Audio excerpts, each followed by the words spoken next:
was that. And then before you know it, shit was really rough between us, just like the stress of that. It was unhealthy from that point on.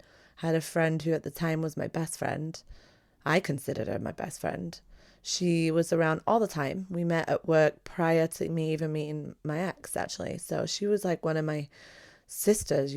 She was there for me throughout the pregnancy. I was there throughout her stuff. She had an abortion. I had been there with her through that. Really, she threw my baby shower for me. Very close friend. She was always coming over and helping hold the baby for me, and just I was grateful to have her to get me through it. And then I don't know how this even happened, but boom, I was pregnant again. Like 9 months. My baby was 9 months, and I found out I was pregnant again. Honestly, you guys, I can't even remember the sexual encounter that happened. I was like, "Are you sure this happened? How did this happen?" But it did, and I almost chose to have an abortion because him and I were in such a bad place at this point. I hated him. I just hated him. I was resentful of him. He was a jackass. He was always drinking, always, I'm sober and normal and trying to be like this like functional mom for this baby. And I just felt like we were on such different pages, really. And so I just thought, I can't wait I used to like envision me leaving him and stuff. So when I found out I was pregnant again, the stress of that was just too much. So I had arranged an abortion, but my friend talked me out of it. She said it was a good idea to just not. And I'm glad she did, obviously. And she was a different friend. She was a great, what's the word, support system for me at the time. Because she had also was pregnant too, and we'd become friends. We were friends from work, and her kids were my kids' age at this point, and so she really helped me through that pregnancy. And my other friend, my one I talked to you about, the first friend, she was there too, but she was always drinking with my ex and stuff. And it was like, I don't really feel like she was there for me, like my, I don't want to throw names out right now without asking their permission. So, but let's call it friend A that was there with me a lot for the first pregnancy. And friend B that had the kids, she was really there for me. But friend A kept coming around, and I thought she was my friend, but she was hanging out with my ex more than me. And lo and behold, I caught them cheating. Actually, I walked in on that when my second baby was only 6 weeks old. Now, mind you, we're 4 years in at this point. My ex and I were, pretty serious, living together. We weren't married, but we were like married couple, right? 2 babies. And then this bitch, this friend A, was having an affair with him, and I caught that. I'm going somewhere with all of this. I'm not trying to paint a picture of me being a victim, but it was a tough turning point in my life that I realized at this point on. From that point on, there was a lot of built up stress and trauma that had started to develop, especially since that. When I walked in on them, that was the most traumatizing, mind blowing, horrific example of deceit and backstabbing I've ever, experienced in my life. And no one's ever ready for something like that. That's a double whammy. That really hurt, my sort of husband and my best friend. And so life changed from that point. We split up. I moved out. And then he wanted to prove to me that's not who he is. He wanted to stop drinking, and we started going to church. He started counseling, and he wanted to just still come around and support me with the babies, and I was okay with that. And it was just a really, really fragile time for me. I had like I couldn't sleep. The pain of that. I can't even explain it, you guys. I sometimes when I think back to it, and it's like, that really just scarred me for life. And from that point on, I've noticed to this day, which that was in 2008. So 14 years ago, I'm still dealing with PTSD from that from time to time. It just rears its head in different ways. But it was like I didn't really have time at the time to like, I've noticed this about traumatizing events. I don't have time to process it then and there. I have still got these kids to function for and go, go, go. I have a job to do. I don't have time to sit and like dwell in that so much. I have to feel it, no doubt, but I have to keep moving and keep going. And then it starts to hit me later, I'm sure a lot of you can relate with that. But my point is, as it relates to depression, I didn't start to feel that inner stress and anxiety of oh my God, I'm feeling out of control, darkness and depression until some years later. And I really kind of put it to it all, like a lot of it being like PTSD, which, just in case people don't know what that means, is post-traumatic stress disorder. And so again, like I'm painting the picture from my history, right? I've just had this happy-go-lucky life. I've had this, so far, the beginning of our relationship, this happy-go-lucky relationship. Then we have kids, and then life just goes on its head. And then, he just goes upside down, and then he cheats on me with my best friend. I walk in. All of this was just something that my happy-go-lucky, non-traumatizing life was not really ready for. And I wasn't raised in a home with a broken home and split parents. So I wasn't like mentally prepared to have to deal with that. No way. I thought I picked the right guy. I thought this was it. So when he was like begging me to try to work things out, let's go to church. So I start going to church with him, and then I accept the Lord in my life and all of that. And that was beautiful and great. And thank God for that, because I was so alone at the time. So God really stepped in and helped me. And then he convinced me to marry him just so we could try to get like God's blessings and everything, which was weird. Like I did it out of sort of obedience in my mind, but I was hating life and trying to marry that guy that year. It was only 6 months after all that.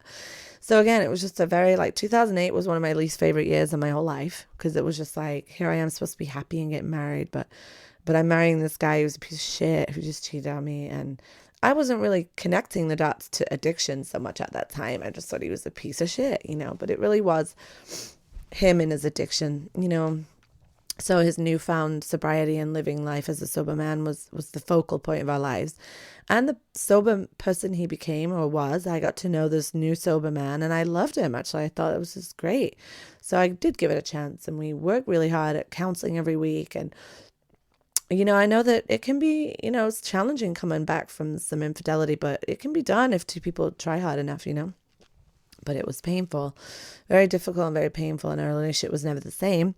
But it was like a new thing. We had a new relationship. We were getting to know each other on a new level. He was growing up more and more as the years go by, and more involved in church, and it was kind of cool for a while. But then Matt developed some problems with his back and started having to take pain meds.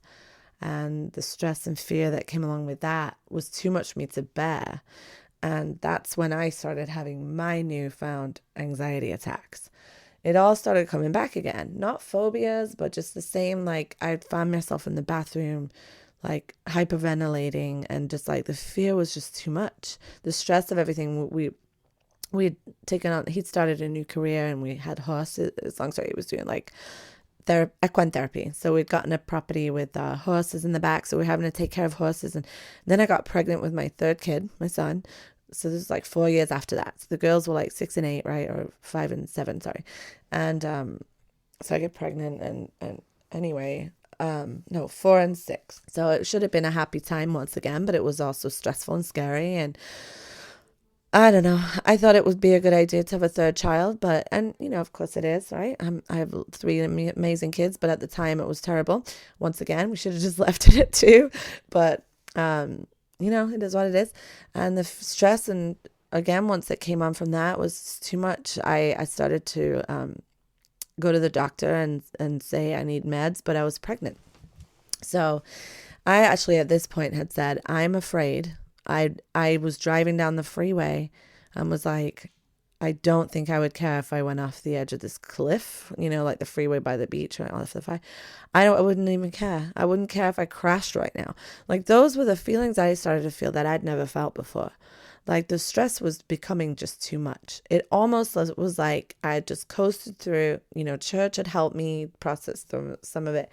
But now it was hitting me. Like now I was feeling it. So I had to see a psychologist, throughout that pregnancy, because meds wasn't a good idea.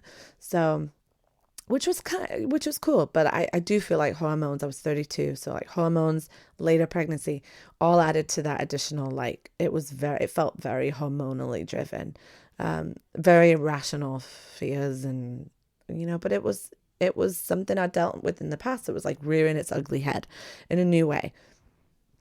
So once I had the baby, I had some other health issues I was dealing with, But that started my journey with antidepressants after I had the kid or my son. Because then it was like, I am beyond, like, I can't even put into words the dark days that I have. It's not like I ever had the depression that kept me in bed all day every day, because I didn't have the ability to do that. I had 3 kids now. I had a job. I had a husband that was like a working liability most of the time. So I didn't have the ability to be like, bye people, I'm out. Like, I'm in bed now. I did some days on the weekends, but I wouldn't, some days I wanted, some days I would be like, I'm done. I'd have a crying fit and then just have to go to bed. But, so it was like, it presented itself in similar ways, but I still was like, why am I so stressed out? I'm just taking on the burdens of the world, I guess. And so I started seeing a psychiatrist. Oh no, was it my regular doctor? And they prescribed an antidepressant. So that was good. That was my first time dealing with that. And yeah, I was only on it for a while, then I got off it. And I wasn't on any for a while. And then the ending of our relationship got really bad. And I didn't have time to think about my depression because Matt's when we moved back in with his parents, his addiction, he relapsed on street drugs. Like, he had been taking opiates for his back for a long time, which made him kind of an addict, and he acted like a stupid, like a lot of shit would happen. Like, he would crash his car, or I'd catch him like I caught him one night as some shady text messaging going on, and I grabbed his phone and I read it, and he was like selling his meds to people and stuff. Like, so he was in addiction mode, and I was dealing with the stress of that. Like, I'd come home and he looked like he'd overdosed. I'd have to take him to the ER and stuff, and all while managing 3 kids and a job and horses. And, ugh, guys. Anyway, so when we moved in with his folks, I was kind of excited to get that help from them a little bit. And so he could get back on his feet, because he lost his job with all of that. And I had, we were financially it was too difficult. But he moved right in with his, the street that he grew up on, with all of his douchebag drug addict friends that lived on the same road.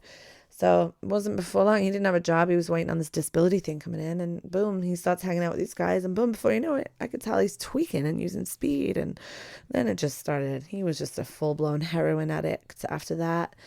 And then it was a whole new world of fear and stress. I started to be like, fuck it. I was going out with my friends more, drinking, partying, trying to just release in some way. But I was just like, this is getting bad. And then he moved into a different room. We were living in separate rooms, and he would bring really scary people around to the house. And it was clear he was in a real dark place. And I had no time to think about me once again, And so it just got really bad. His car was repoed, and he was arrested, all kinds of drama. I had to call the cops a few times. So that's when we moved out. That was 2014 in October. And that was traumatizing in itself, right? His whole family at the time hated me because they didn't believe he was on drugs. And it was a very lonely time. My folks are in England and everything. And it was just me plus 3 at that time, trying to sort of figure this out. And we got out and we moved into an apartment. And then it was like, okay, here we are, new life, I finally broke away from this and, escalated horrific journey that we've just lived over the last 10 years. And I, again, did everything I could that I knew to keep me as healthy and focused and strong as possible. I worked a lot. I, not like I felt like I threw myself into my job, is my point.